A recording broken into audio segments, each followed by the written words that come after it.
Welcome to Money Matters. I'm Emily Johnson, Certified Financial Planner and Managing Director of Polaris Capital Advisors. Today's show, we're going to cover how to do your financial planning review for the year. But before we get to that, I'd like to talk about two main themes and how those themes are impacting the markets right now. Number one is, of course, the continuation of the debt crisis, if you will, in Europe. We're looking for a resolution coming out of Greece, hopefully this week. And that's a big deal because if Greece does actually default, that could have major ramifications on European banks, which could also carry across the pond. So we're watching that very closely.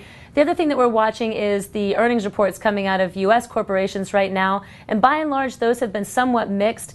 This week, we're hearing a lot from large banks. Last week was J.P. Morgan. Today was Citibank. We're going to hear from Goldman Sachs later this week. And those have been relatively mixed. We've seen some positive trends in the lending sector, but we've also seen some negative trends in the overall investment banking sector and some negative net profit numbers. So haven't seen much in the way of guidance down, but it definitely still is an uncertain environment that we're dealing with, especially with everything going on in Europe, the S&P downgrades of the European sovereign debt, et cetera. So, we're watching all of this play out, and I think we're just going to see these themes continue for the next couple of weeks, and definitely this week. So I'm sure we'll have plenty to talk about in the weeks ahead. That's pretty much it for our market overview for the moment. We'll be back in just a second with the Mortgage Minute, and following that, discussing some of the things that you should be looking at in your financial plan for the new year. So without further ado, we'll be right back. I'm Emily Johnson, and this is Money Matters. Hello, this is David Kroll of Mortgage Network for the Mortgage Minute. I was sitting with one of the top realtors, one of the top 10 realtors in Hilton Head a few days ago, and I commented that our approval rate was the highest that it's been since before the boom. So our approval rate is the highest that it's been in a decade. Now, he immediately responded, well, that sounds impossible. How is that, what's going on? That's certainly the exact opposite of what people in the marketplace feel. So I decided today to tell you and reinforce the fact that we are approving qualified buyers at a higher percentage rate than we have done in a decade. The problems that you hear about are the problems that we confront on appraised value of properties, and that is pretty much it. Every other category of issue, every other substantive issue that confronts a borrower, we are lending money freely today at the best in 10 years. Thank you.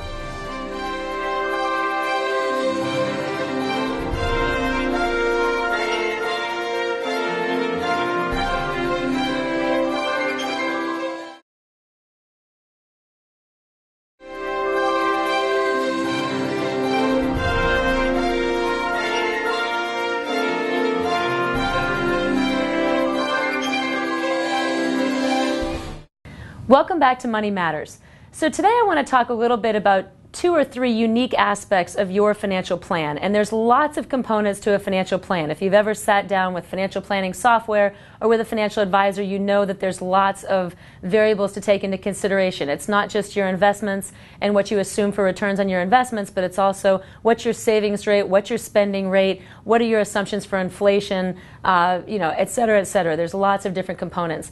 3 components that are very often overlooked in this equation are life insurance, annuities, and 401ks. And these are the components that most people, as soon as you say them, they put their head down and don't want to talk about it because they're so often sort of a check-the-box exercise of, yes, I have life insurance, yes, I have an annuity that somebody sold me 20 years ago, some neighbor or something like that. And yes, I have a 401k. Maybe it's still sitting at your old employer's 401k. They're oftentimes sort of the set it and forget it components of your financial plan. So January is a great time to look at those 3 things. You don't have to look at them every 6 months, every month like you do a lot of your other investments. It's good to just look at it at least once a year. And those are 3 that I would suggest that there are a lot of people haven't looked at in years and years and years.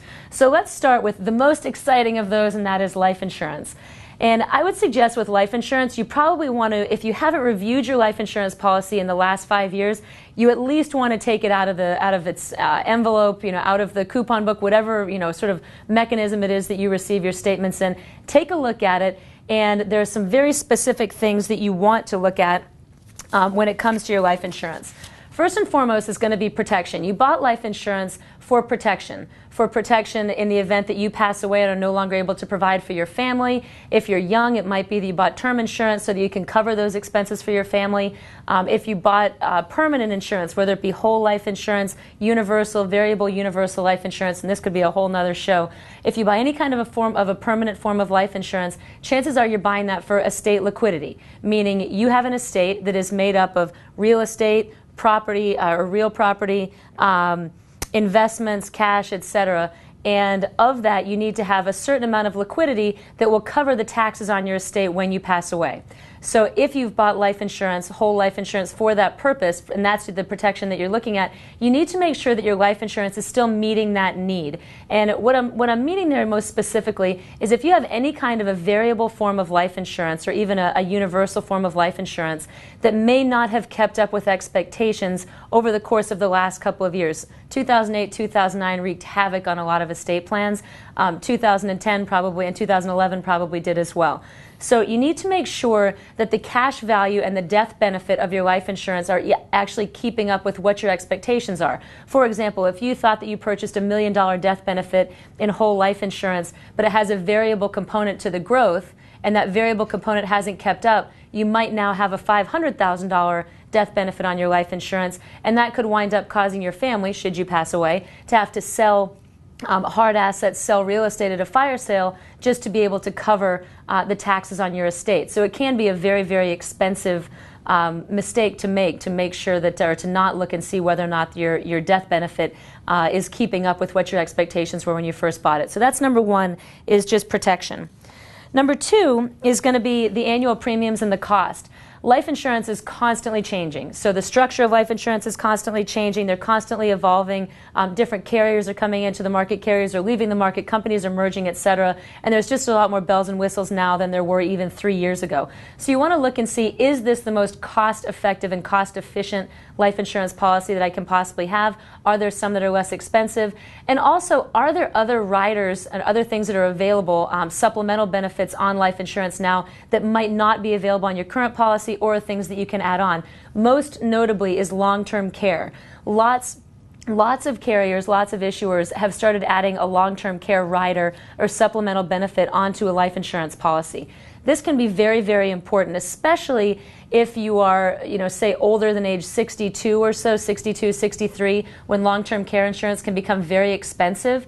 This could be a rider that you could add on to your life insurance policy that would be a lot less expensive than long-term care if you had to go and buy long-term care outright. It might be that you can't even qualify for long-term care anymore. But long-term care, as I'm sure most of us know, can become very, very expensive, whether it's in an assisted living facility or in-home care. It's a big cost, and one that I know scares a lot of people. So that's a rider that's oftentimes available now on life insurance policies. It is definitely something that you should look into, whether it's just a basic long-term care rider, whether it's an accelerated benefits rider or some other type of extended benefits. So again, cost, premiums, looking at other benefits that might be available for that cost right now, that's definitely something that you want to check with your insurance company and or your financial advisor.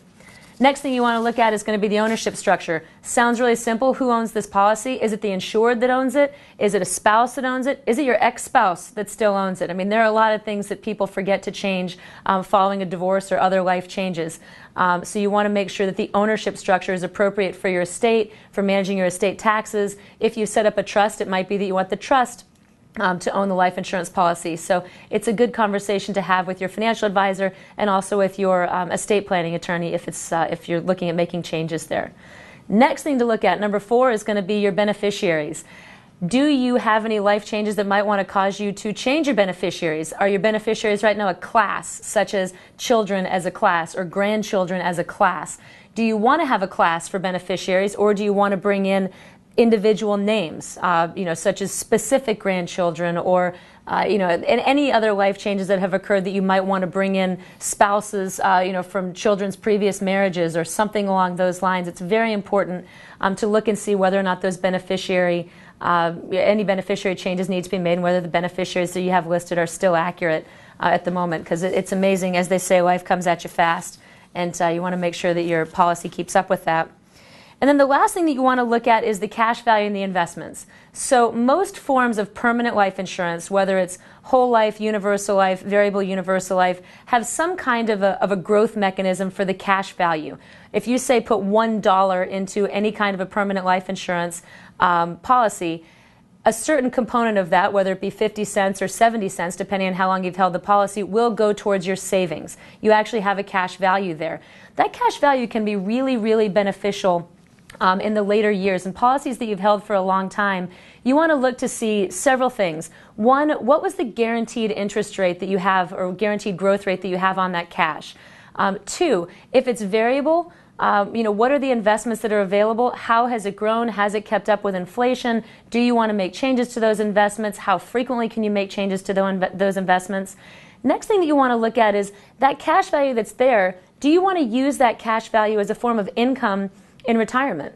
Oftentimes, cash inside a life insurance policy can be a very, very tax-favored method for receiving income in retirement. Oftentimes you can take income in the form of either loans, and those are usually tax-free withdrawals from your life insurance policy. Sometimes, depending on when you bought your policy, you might be able to take also tax-free distributions and that are not loans, that are just tax-free distributions. So if you're looking for how to fill that income gap in the future and you have a life insurance policy that's built up a sizable cash value, you really do want to look to see what are the tax implications of the withdrawals, what is the amount of the withdrawal that I can take. If I take it in the form of a loan, will that loan accrue, or do I have to pay interest on it on a monthly or an annual basis? And also, what's the value of the investment? Is the investment continuing to grow? Is it efficient? Are there better options that are available? Would there be another life insurance policy that would give me a better benefit, higher growth, more options for investment, et cetera? So, life insurance policies, while they sound really ho-hum and sleepy, there's really a lot that you can do with them, and they really shouldn't be overlooked in your broader financial plan. It's not just a check-the-box exercise and set it and forget it. It really is something that if you are contributing money either in the past or now towards your premium, you want to make sure that you're getting the biggest bang for your buck. And there's policies are constantly changing, structures are constantly changing. So I would strongly encourage you to pull out your last statement, maybe call your insurance company and ask for what's called an in-force ledger. That's for permanent policies that will allow you to see how your insurance policy is keeping up relative to what your expectations were, perhaps what the illustration was that you saw when you purchased it. So definitely I would at the very least call your insurance company and ask these questions that we've discussed today. Make sure that your beneficiaries and titling are correct. And also you might want to talk with your financial advisor to see if they can at least shop the market for you to see if there might be something that's more beneficial that better meets your needs. So take this time now in January. I would say when the weather's bad, but the weather's been really good. So take this time in January to go over your life insurance policies, make sure that they're keeping up with your needs. So that's number one. We're going to be back in just a second to discuss two more aspects of your financial plan that you might want to cover this month. Thanks very much. This is Money Matters. We'll be right back.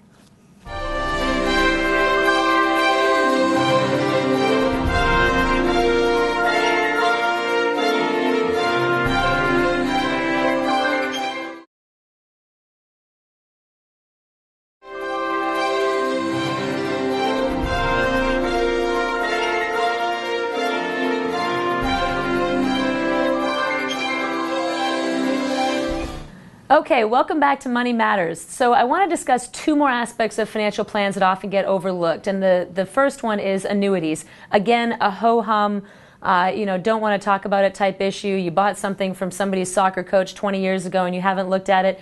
Big mistake, an area where it can really cost you. So basic rules of thumb when looking at annuities. Number one, when did you purchase it? And is it out of surrender? Lots of annuities have large surrender fees on the back end if you sell out of them too soon. So the first thing you want to look at is, when did I purchase this annuity and is it out of surrender? Typical surrender periods are going to be between 4 to 7 years, although some can actually be as long as 10 to 15 years. So that's a big question you want to ask yourself, because you don't really want to, oftentimes it's not going to be beneficial to remove any funds or to make any changes from an annuity with a big back end charge. So that's question number one. Number two, what's the guaranteed interest rate on that annuity? Whether it's fixed or variable or indexed, oftentimes there's still a guarantee, whether it's in the form of a guarantee on the income base or whether it's a guarantee in the form of a rider. But you want to ask, what is the guarantee that I have on these funds? so that you can see, is that keeping up with inflation? Is it keeping up with current interest rates in this market? Whether our interest rate's so low, chances are it probably is. Is it keeping up with other income-based options in the market right now? Maybe high dividend yielding stocks, et cetera, et cetera. So you want to see, what is your guaranteed interest rate, and is it the best option that's available to you at this time? If it's in a variable or an indexed annuity, you want to make sure that you understand how your growth is being measured. So, for example, you might have a cash value of $100,000 that you place in an annuity, and if it's a variable annuity, it's going to be invested according to a certain number of mutual funds. If it's an indexed annuity, it's usually going to be measured, or it's going to grow according to a specific index, and there's going to be caps and a lot of other variables attached there. But you want to make sure you have at least a broad understanding of how is my cash value growing? Do I need to reallocate it? What kind of a risk am I taking with it? I want to make sure that you have at least a broad understanding of how that's going to work. Next thing that you want to ask is, and this is especially if you're getting closer to retirement age, if you are looking to possibly annuitize this annuity sometime in the near future, and you're trying to look at what kind of income am I going to need at what period of time, and how am I going to fill my income gaps. So you want to find out, at what age can I receive what percent from my annuity? For example, again, you have $100,000 in an annuity. If you're age 65, you might be able to take 6% of that value out on an annual basis. Then when you hit 75, that might become 7%, 85, 8%, etc. It's going to vary from insurance company to insurance company, but that percentage that you can take out of the annuitized base is going to increase over time, and it behooves you to know when those increases are going to occur, just like it would with your Social Security benefits, so that you know what your income is going to look like in the future, and you can plan accordingly. Next thing that you want to look at is, again, just as I said in life insurance, is there a long-term care rider that might be available with your annuity? Basically what this means is you're going to be able to use the cash value for long-term care purposes. And again, if you don't have a long-term care policy, if it's going to be too expensive for you to get one at your current age or your current health, then this might be a great rider to be able to add on. So does your annuity allow for something like that? Can you add it at this current time? And are there other annuities that are available that might be a better option for you to roll your cash into? And then lastly, you want to know, do you know how to read your annuity statement? I know this sounds so basic and boring, but truly annuity statements, much like all financial statements, read like hieroglyphics to a lot of people. If you don't know how to read your statement, call the insurance company, call your financial advisor, make sure you understand what the cash value is, what the surrender value is, what the accumulation value or income benefit, or it's called a lot of different things. Make sure you ask all those questions. Circle and highlight the various terms that you don't understand, and make sure that you understand. It's really going to help you with your financial plan in the future as you're getting closer to retirement and trying to figure out how to fill those income gaps. So those are sort of the basics of annuities as we're breezing through these. The next thing I want to talk about next, and last thing that I want to talk about, is a 401k. Again, this is one of those things that maybe when you first got hired, you signed up for your 401k, you found out that your company had a 3% match, so you said, okay, I'm going to contribute 3% of my income on a monthly basis, and you picked one specific fund, and you've forgotten about it ever since. January, again, is a great time to take a look at that 401k. Get your annual statement that you're going to get from your 401k provider. Take a look at, number one, how has my 401k performed over the last couple of years, and specifically over the last year. This last year was a very tumultuous year, so it's not necessarily a great comp, but you want to see how has it performed relative to the market. Do you need to make any changes in the investments, etc. The other thing that you want to look at is, do the investments in my 401k overlap with any of my other investments? If you have IRAs, if you have other investments, you want to make sure that you're looking at all of your investments as one big pie, which I'm sure you've seen on all kinds of ads. But you want to make sure that you include that 401k in that pie, and make sure that you're not taking extra risk, or perhaps not taking enough risk in your 401k or other investments. So make sure you include your 401k when you're looking at all of your other investments.